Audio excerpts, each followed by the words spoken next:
Okay, what's up, guys? We're here with Andy Sevilla, who is hot off a victory from this past weekend, the Go Format Grand Prix held in Seattle, hosted by JDZ.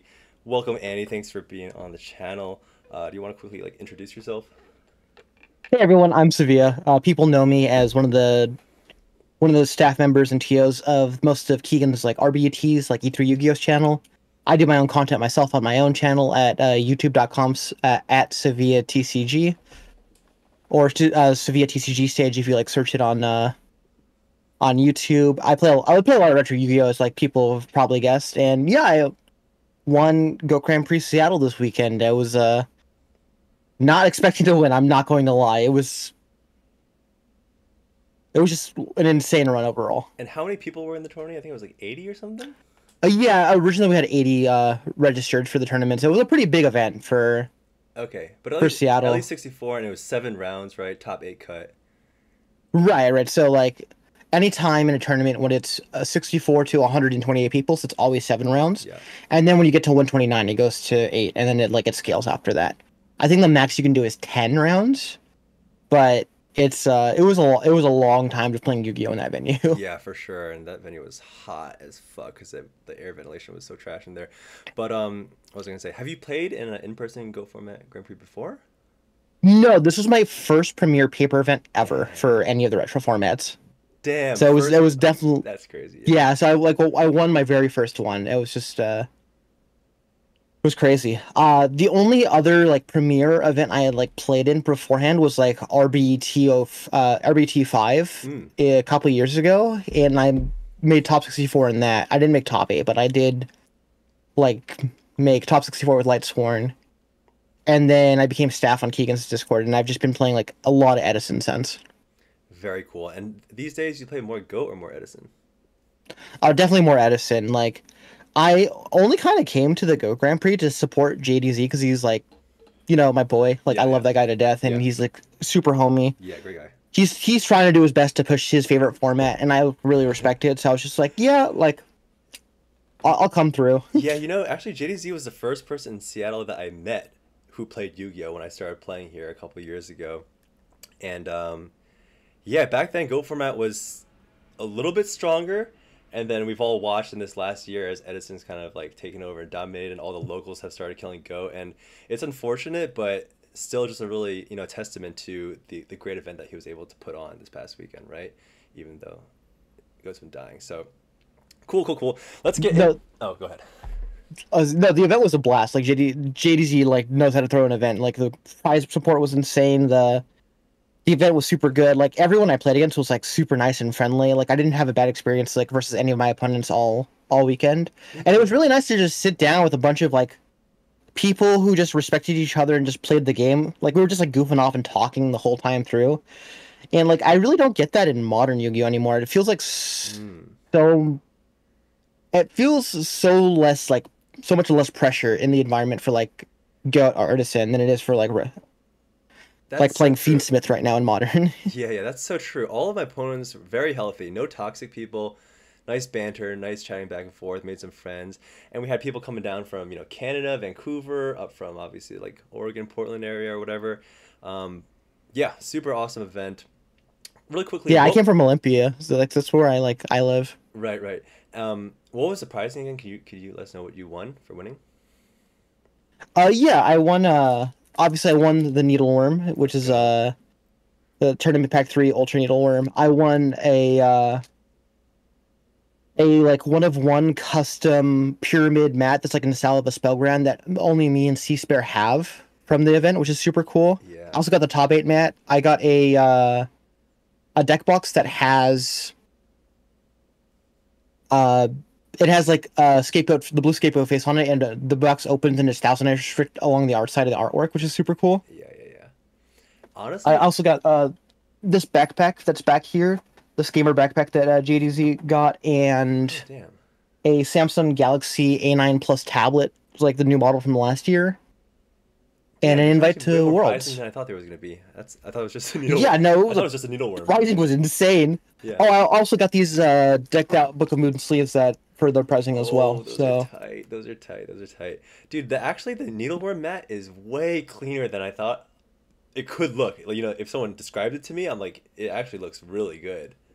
Oh no, the mat looks incredible. I would show it off, but I just packed it in the backpack Okay. a couple hours ago because I'm gonna take it to locals. So I'm gonna flaunt it a little bit like after As you should. my win, As you should. Maybe we'll put it in the but thumbnail or something. We'll figure it out. But yeah. yeah, let's get into the deck profile. So you are obviously playing Warriors, right? How long have you been playing this deck? What's your experience with it? Why do you play it? Why do you like it?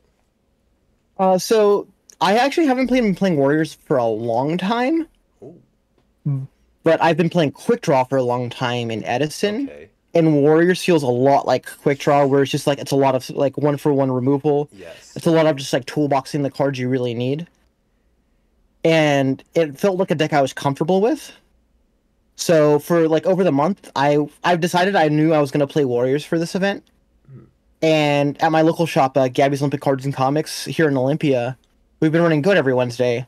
And every Wednesday, I would play a deck in the meta, just so I could think about where like the holes are in the gameplays versus like the other top tier decks to figure out where my deck really can push into advantage from being an aggro deck.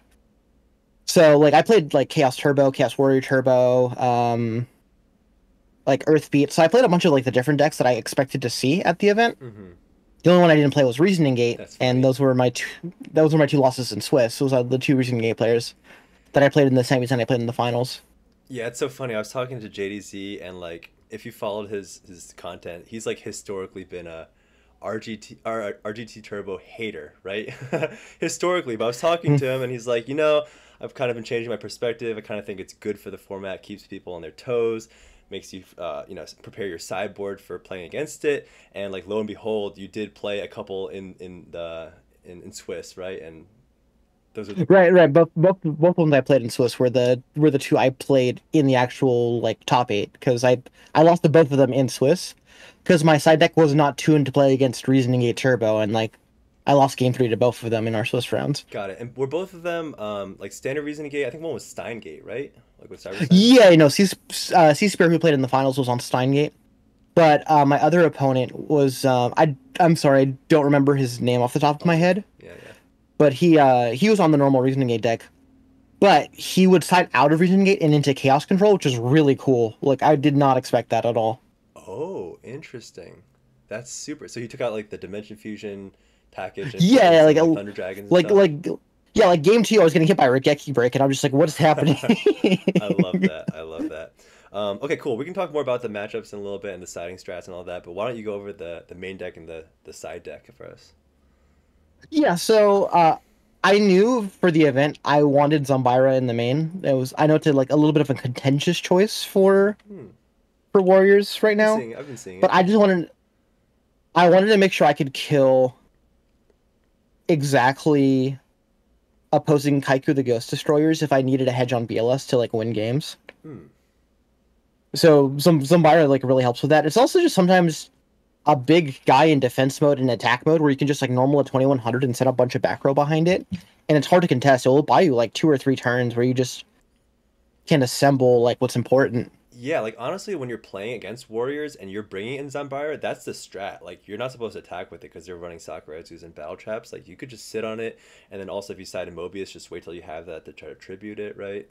But yeah, Right. It's also a really good game one versus Turbo if you expect a lot of it because it runs over exactly Gravekeeper Spy. yeah, So if you have the board state where you have a Zombira and a Sasuke, you just kill both spies, and that happened a lot over the weekend. Like three of my four Swiss rounds versus Chaos Turbo, I had that exact board state where I had Zombira, Ninja Grandmaster Sasuke, and I would just clear both spies, and they just didn't have a wall at that point. yeah, for sure. And like any in-person goat format event, you can expect there to be a lot of turbo running around, right? It's just like the most popular deck. Right. Um, so it looks pretty standard to me, except like you just pointed out, the Zambira in the main, the Magician of Faith. You want to talk about that one a little bit? Oh, Faith was crazy. Like, it's one of my favorite cards. Like in the format, it's just like it finds you a third copy of Rhoda. It's the second charity. It's a second pot. You could also do the really cheeky play where you set your own Magician of Faith and you knock your own Magician of Faith if you're like trying to trying to find information if they're face down to Faith or not. Mm, Like if they have multiple ones, so you yeah, can be like, okay, I know I want to get Mystic Swordsman in this position instead, or I something with see. Call of the Haunted. So I see. That's pretty it was pretty. it was the one card all weekend I was like, I could hedge on most people playing since a lot of decks play Faith. I know a lot of warrior decks because I'm on mind control on the side as like a lot of warrior decks. So I'll also play like two spy in the side right now. It's like Right. been pretty popular from what I've seen. Yeah. But I So just didn't feel like spy accelerated my own game state enough for me to consider siding it. Well, I guess we should talk about like the elephant in the room about my sideboard about like the double snare in the side we'll get to that in 1 second. So and the there's a couple Jinzo. more main deck Yeah. things I just want to pick your brain on a little bit if you don't Oh, mind. for sure, for sure. So like this the faith in the main deck, I know I've seen it pop up in some warrior lists main deck, also the side deck. To me, it makes sense in the side because obviously Nox come out game two against Warriors every time, so they're gonna be free. How did you feel about it being in the main deck game one and making your opponents Nox live where otherwise they wouldn't be against your deck? How did you feel about that? I felt pretty good because typically when they saw I was on Warriors, they just wouldn't knock my face down. Like they assumed I was just like I was like bluffing like a Zambira or like maybe it was like the Reaper if they thought I was on Reaper or was a DD Warrior lady But then why or maybe it was would they like save would they Donnie save the knock Z. though? Because it's gonna be dead if they don't. Yeah, like, no, they would just like hold the knock all week, and I was just like okay. And then Really? game two, if they left one in, that's like usually when I got like knocked if I didn't side out the Faith for like another light monster. Okay. But I think I only got Faith knocked, I think, twice the entire event. And you were able to resolve So it it was, multiple times though? oh yeah, I was putting in work. Like Dang. Okay.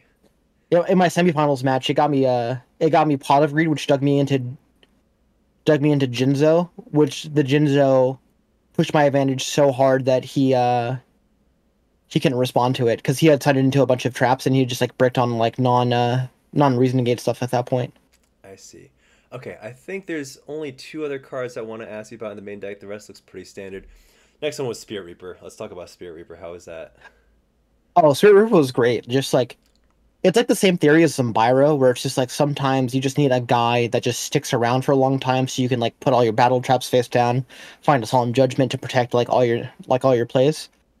And then there was a ton of games where it was just like I would have removal for their guy, I have a Reaper face down, I would draw Rhoda, I would go find Donnie, flip the Reaper, attack, kill two cards out of their hand, Ugh, gross, gross. and like that. I think that happened 5 out of 7 of my Swiss rounds Ugh, where that gross. came out. It was gross. And the thing is, like, Reaper puts your opponent in such awkward situations where they're burning Mirror Force, they're burning Ring of Destruction, like these power, these power spells and power traps where it's like, Right. okay, sure, if you're gonna use that on my one Reaper, No, I remember my reasoning get opponent had to use the snatch shield on the Reaper just to even like attempt to play the game because he couldn't get over it otherwise. bruh, in Swiss, I played against a deck that was mainly Reaper, and between Reaper and Duo, he ripped out 5 of my 6 starting cards, and I was basically just top decking until I finally hit a brain control and like just wasted on the Reaper, and I was like, okay, just like make it That stop. that was the other thing too was that the Reaper and Donnie Z did not hit a Serpent or a Night Assailant all day. I ripped actual power cards out of people's hand the entire event, so I was getting incredibly lucky on my dice rolls. Nice, nice.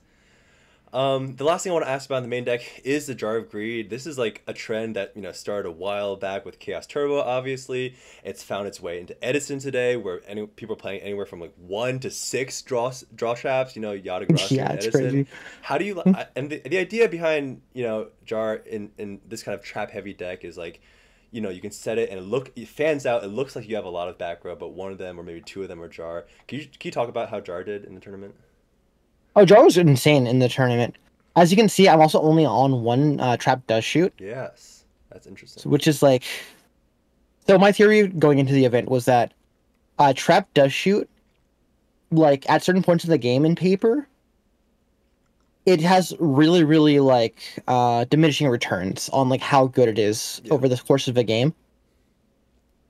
Because after you resolve the first one, players will just keep 2 cards in the hand and not let you dust shoot them ever. That happened the entire time they saw dust shoot out of me. Like all my opponents would just be like, hold on to 2 cards, like set all their back row after they've seen like heavy's gone or something, and it's just like, well, like now this dust shoot's just dead a lot of the time.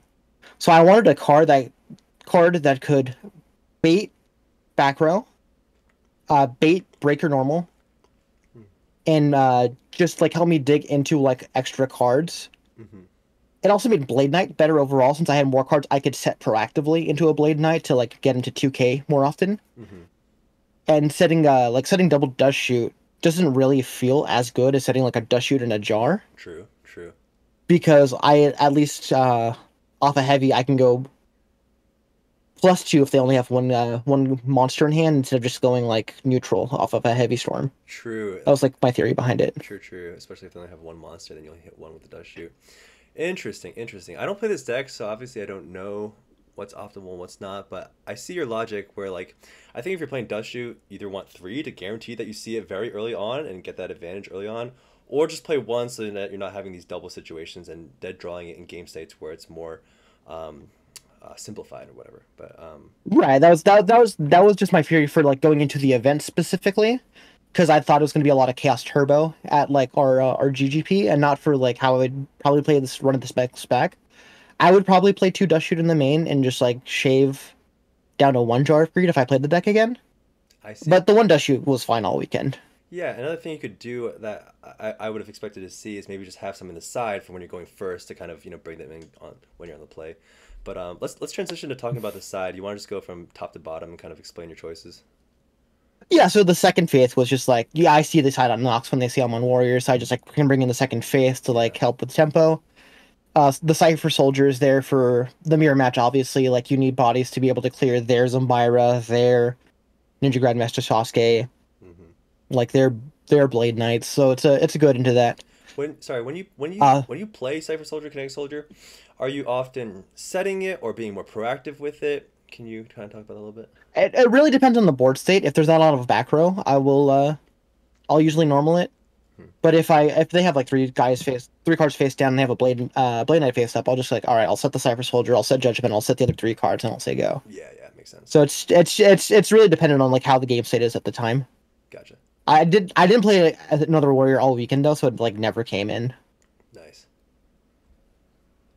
Uh, so I am also on a Zero Priest instead of King Tiger Wangu because I wanted the extra light when I shaved on Faiths to clear goat tokens Yes. Yes, yes, yes. for against those matchups. Wangu would have probably been better in against the two Reasoning Gate players I played against. It's pretty good. Yeah, as a reasoning game But player, it is pretty good. But yeah, but Zero Priest was fine for the weekend. Like, it did come up like once or twice. I didn't come up in my semi-final matches, but it did help in Swiss. you So make a, it was a good inclusion. you make a good point about the attribute though, because one of my best friends he mains Chaos Turbo, and I do notice that when Turbo brings in the Wangus, like if they bring in one or two, they're obviously summoning them early on because it's better as soon as you get to the board. But then they're slowing themselves down by not getting lights into the grave, which is detrimental as well. So I totally get what you're saying. Right. So like I'm on such a low light count for BLS already that I wanted to make sure that I could I can shave on lights and bring in more lights. So that usually the Faith and the Zero Priest would come in if I had to side out like the Sasuke or a Blade Knight or just shave on the other lights, so I didn't ruin my count. Got it. Makes sense. Makes sense. The second Zumbira was for the mirror and for against what's it? Is it like the Earthbeat deck? Yeah, Yeah. the one that summons Gigantes. Yeah. Yeah. Yeah, Earth aggro. Yeah. yeah. I just like Earth aggro. I just wanted more dudes that I could also just clear a Gigantes like proactively or clear their like face down recruiters that are like too big for like Donnie Z or something. Like Giant Rat has 1450 defense, so Yeah. Yeah. like you can't clear that with the Don's Luke, and I'm like, man, this is awkward. Yeah. This is an interesting choice. Uh, Gaff. And then the Goblin Attack Force was there because I like against Chaos Turbo. Sometimes I want to bring it in, just crash with a Sork if I needed to clear it.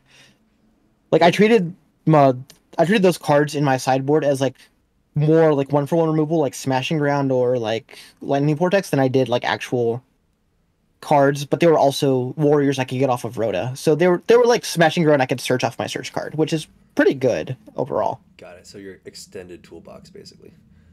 Right. Then MVP of the weekend, Mobius the Frost Monarch. Like everyone, You want to like you want to my explain what DMs, happened?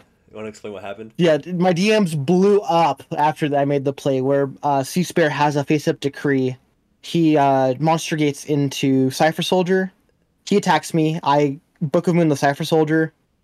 I have a face up, I think Blade Knight or something. Hmm. I draw Mobius. He has two back row, and I go tribute the Mobius, hit his two back row, kill the Cypher Soldier that's face down, and I just like one on the back of Mobius, and I had Breaker in my hand as well.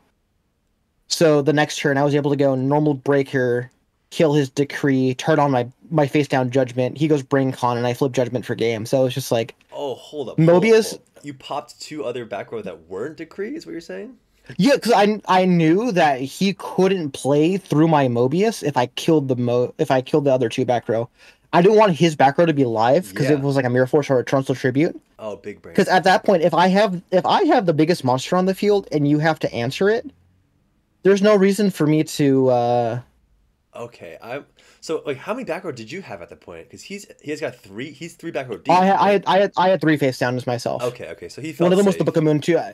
Yeah, one of them was the book, and two of them were Judgment and some other card. I don't remember. Oh, I Okay. remember what happened. Is that the turn afterwards when I had the Mobius, I had Mobius attack. He goes Scapegoat.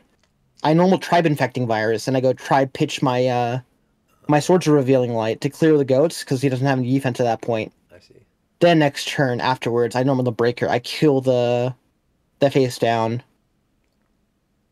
because he killed my tribe with Blowback Dragon because he missed on the flip, so I was able to run it over with Mobius I see. on my turn, push in, and then blow up the Royal Decree.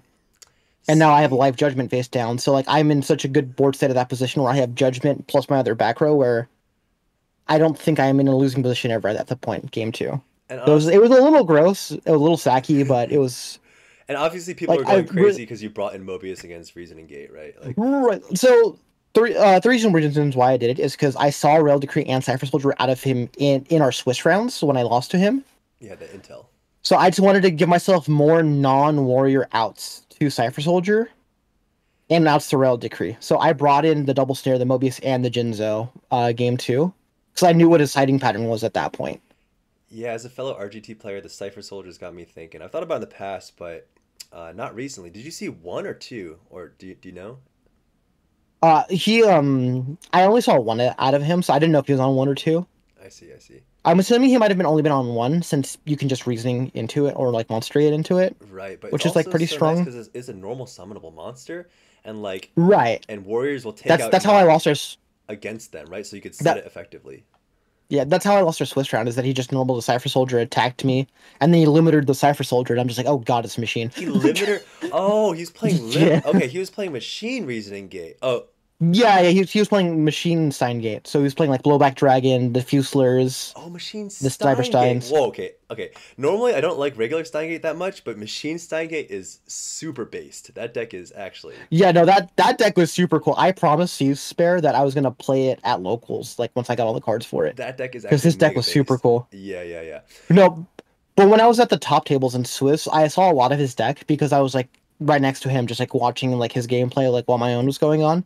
So I'd see him just do disgusting things like Megamorph, a Fuser Dragon, activate Upstart Goblin, make turn on his Megamorph, attack over a Giant Rat, limiter per game, and I'm just like, oh my god, Oh, and I this man think is if I remember correctly, disgusting. Megamorph doubles original attack. I think. Oh no, no, That is sorry, correct. no, but Fusilier changes its original attack to half if you normal summon. In my head, I was like, it might double it to 56 with a normal. Anyway, we're going on tangent here. The last thing. Well, like usually the Fuser would get summoned off the reasoning, Yes, so yes, then it yes. would be 28, and then it'd go to 50, 56. Yeah, yeah. 56, and then he would go limiter, and I'm just like, You don't even need it. That's crazy. It is what's 20K or whatever. Okay, we're going off track. Sorry, yeah, my bad. Let's get back on track. The last thing I wanted to no, say no. about bringing in the decree. So that's actually one reason I don't love decree against warriors because as a reasoning game player, because I want to be able to use my traps. Like, sure, you're cutting that part off, but like they're still gonna attack you with fucking Donza Luke and rip your hand apart, right? Like, No, that was like, but that's why I brought in the Mobius because I thought it'd be like if I can establish a guy and protect it with Book of Moon because I brought in the books as well because I knew he was going to bring in smart, Decree, so I want more Brackrow that I can activate into Decree. very smart, very smart. So and then just stick a big guy and just like and I knew his like threshold was like Fuseler's the worst call, so I would always call 7, Mm, and then if he hits like a blowback, it's a 50-50 on if he can get through or not. So it's just like I'd rather play the gamble. I did, and I like won over it, and I'm like, it might have not been the correct play, but it it was the play that like won me the tournament. So I'm sorry for all these side tangents. I know, I mean, we're supposed to be focusing it's on all good. Warriors right now, but as a Reasoning player, this is just like a super interesting conversation to me. One problem with that strat is like Blowback is level 6 and it's the same level as Jinzo, which Warriors already call a lot because they don't want Jinzo to hit the board. So it's like, that's kind of annoying. Like if Blowback was like level 5, it would be significantly better in my opinion. But anyway, let's finish the side deck. So you've already Right. kind of you've already And touched on I'll the Book of Moons, right? Yeah, so like speaking of Jinzo, I also sided Jinzo myself, and it like won me a game. A lot of reasoning, a lot of warrior players are just like, "Why are you siding in Jinzo?" And like my theory is that a lot of the time, like if you see like Royal Decree and stuff, that means you can just summon Jinzo, and there's like they can't answer it. Like they've cited out a lot of the answers themselves to just like big 2400 idiot that just Oh. keeps poking in at you. Oh, I see what you're So saying. like Yeah, exactly what I'm saying about yeah, and not having access to your traps, right? yeah, I was like so like yeah. Well, game two, I like always shaved a lot of my traps because going second, I don't want these traps that are good going first into going second. So I would shave on Judgment. I would shave on Sakyu. I would shave on a couple of those cards. Like I would shave a Jar of Greed as well, Yeah, and I would always bring in like double book and either Jinzu or Mobius in that slot a lot of the time, I see. I depending on really what I like was playing that. on. Gotcha. Yeah, it's something that I like take from my side patterns in Edison, and I try to apply it into Go, and like it panned out today. So like, well, on Saturday, Very cool. where it's Let's. just like I tune my deck for going be good going first or second, but I want my sideboard specifically for like games 2 and 3 if I go first or second and just hedging on like siding those different patterns on. I will side in book going second because I can activate it and it makes knock better as like a pseudo removal card. Or if I'm going first, I side in Jing Jing Hu because Jing Jing Hu is like Oh yeah, yeah. a Royal Decree I can activate going first and just set it, and people think it's like a Jar of Greed or like a Dust Shoot or a Judgment or something face down. Okay, so what are you? What decks are you bringing this against? Against Warriors, I guess. The books or Sorry, the trap card. This one. oh the Jinzo, yeah, Yeah. against the mirror match, Uh, against Panda Burn and against Reasoning Gate games game two if I'm going second or game three if I'm going second. It's purely a going second card in the deck. gotcha, gotcha. And then can you talk about double snare a little bit? Double Snare was the MVP of this weekend, and this card was crazy. Dude, most people don't even know what this does. Probably, like to be honest. Yeah, so I'll read the text. It's a destroy one face-up card on the field that has an effect that negates trap cards. So it kills exactly Decree and Jinzo. So if you expect like opposing Jinzos like into you game two or Royal Decree, they could be like, all right, I'll activate Decree. I'm like, okay, go back to my turn. Double Snare your Royal Decree. Conserve my MST or my heavy or like have the It's dust and specifically then for just those two cards, right? Like literally just yeah, those. no, I just well, I knew my biggest weakness this weekend was going to be Royal Decree because I saw like when I did my research about like a bunch of the decks that were like in the format, Yeah. almost everyone was trying triple Decree in the decks that could afford it. So I was just like, this is public enemy number one to me is Royal Decree. Yeah. I have to kill this card. Okay, I That's know. why I'm on Double Dust in the main too, is because I want to be able to because I know Go Control has started maining Royal Decree, I made it. and I lost to Yeah, yeah. JD at locals maining Royal Decree in Go Control. Yeah, I made two in mine. It's So spicy. Yeah. so I was just like, all right, I have to main Double Dust Tornado now. I don't have a choice. So double snare. I know it's not quite as narrow as but it reminds me of like Griffin Wing. Do you know that card, the trap card from like? But I know what Griffin Wing does. It like stops I think Feather it's a Duster and like reflects it back to your opponent or something. I think.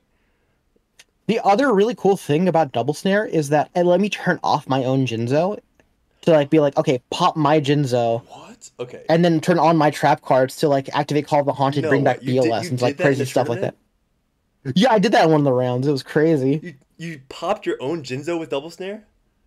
Yeah. That's crazy. Okay, that's baller actually. That's hella baller. All right. Swords are The revealing worst card light. in my side deck was Sword. It was the worst card in my side. Like Oh, it's the really? one card I wish I cut all weekend. I see. Yeah, Did this you like bring it in? like yeah, I brought it in versus the Chaos Turbos. Or not Chaos Turbo, the Reason Gate players. Yeah, yeah. Just because I needed cards to hedge against them. And like if they true nade the swords, then I can just activate the swords again and being like, if they go and kill me this turn, it buys me like some more time. Yeah, yeah. But it just like never came up. Though like the only time I ever saw it is when I pitched it to Tribe Infecting Virus. Like if it was King Tiger Wangu, I feel like it would have been way better in my sideboard. So, a quick comment on my opinion about swords and warriors, and again, I don't play warriors, But my intuition about why this might not be good is because you're buying yourself turns, but what are you doing in those turns? You're not putting more monsters on the board because the more you commit to the board, you don't really want to be in that state if you're not doing anything with it, right? Right. No, this was just my like flex slot for against Yeah. exactly like reasoning gate. Like So when if I'm this was playing like against, a Karibo or a oh, Wangu or sure, something like sure, just or better, threatening like roar like maybe. that's what I would I have. don't know about Or a threatening roar. T-Roar. Yeah, T-Roar would have been a good one too. Kribo's probably. Yeah, the reason like this one, it's like when I'm playing against warriors and they put more than two monsters on the board, I'm like, oh sweet, this lightning vortex, this torrential, this mirror force is gonna Right. go hard, right? So you kind of have to like only keep two on the field at the same time max when even when you have swords up. But anyway, so mind control, how about that? Oh, Minecon was crazy. Like I took a bunch of decoy cheese, a bunch of spies, a bunch of egg posing magician to face versus Chaos Turbo. Like this is the best going second card versus Chaos Turbo. And this card really punishes bad players. Like when you get like play a little bit higher level, most people know how to play around mind control. They set Sangan, they set Sinister Serpent. But like if like this kind of event, it's gonna attract a lot of people who this is like their first, GOAT format event, like yourself, or their first time playing in paper or whatever. And like a lot of people just don't have the muscle memory to play around mind control yet. Yeah, no, mind control was felt great all weekend. Like even if it's just like taking their guy out of the way so I can just OTK them with like BLS and a Blade Knight. Yeah, or It or, just like or for your Reaper too, right? yeah, or just getting them out of the way for Donny Z and Reaper and just like killing two cards out of their hand. And I see that I have the Serpent face down, so I'm just like, oh cool, these are free attacks now that I know will hit better cards. Yeah. And So then no, it's okay. best card in my side that wasn't double snare was definitely mind control. Okay, and then Mystic Walk, that's a classic card against Burn, obviously, right? Or when you're going to go into time. Did you use this effectively at all in the tournament? Uh, I only played against one Panda Burn player, and I cited it in, but I never saw it, so it just never came up. I am glad I had it though. Yeah. Like I wouldn't go into a paper event with a having walk, because I saw a lot of people going into time. Luckily, I never went into time in any of my rounds. I played pretty quickly because I know what all my cards do, Mm-hmm. and I'm pretty good about just being like, I don't ever want to take an action that takes more than like 40 seconds. Like I think if I'm taking a minute on my actions, I'm playing too slow. I got you. So I know some of the other people's like would like take their time more often and stuff, and like I had no problem with that. But I've always just been of the opinion, just like I mean, if I know what my cards do, I know exactly what my lines are. There's no I'm reason for I'm me to slow I'm play. guilty of that. But Reasoning Gate, like you don't know what your cards do because you activate Reasoning, and Right, it's like, right. So what's gonna happen here, right? I have to think about all the things that could happen. You know what I'm saying, right? But yeah. I also just think about like my lines like really quickly, whereas like I can assess the board state like very. I get it from like me playing like for Melee for like 12 years, where like I come from like a competitive fighting Oh. game background, where it's just like it's really easy for me to, like read like the situation, read the board state, being like, all right, like in this neutral position, I need exactly this to apply pressure. So I know like the flow chart of like what I'm looking for a lot of the time, especially against Chaos Turbo, which was the matchup I practiced against the most for the weekend. Like uh our boy Connor, like I play a lot of Gabby's, Yeah, yeah. and then a bunch of the people on like a bunch of the discords, like Bluffnox Discord. There's a guy named Crackoon that played like I think like 7 or 8 matches with me just in prep for the event. Nice. All right, last card. You want to talk about the Zing for a little bit, the trap card? Oh, Jing felt great all weekend too. This came in a lot when I knew I was going first. If I would lose game one, I would bring it in a lot versus like the Chaos Turbo players because they all love to go uh either T set or like set two pass, like going back because they don't think I have like pro heavy there. Yeah. And then I just flip the Jing Hu and they're just like, oh. Uh, And then I activate Nobleman and then you go like, oh, I lost. Let's go to game three. oh So yeah, it was yeah. just yeah. Even So that coming. happened Go ahead. a Go ahead. lot. That happened a lot in the weekend where it's just like I could tell people weren't comfortable with like their lines fully until I played against Psychotic in top eight. He was the first Chaos Turbo player I played against who felt just like extremely comfortable with what his deck choices were I and see. like what his lines were compared to like the rest of the field. I see. Yeah, that's And expected. like Again, this kind of event's gonna attract a lot of yeah, people, first timers and stuff. But Okay, very cool.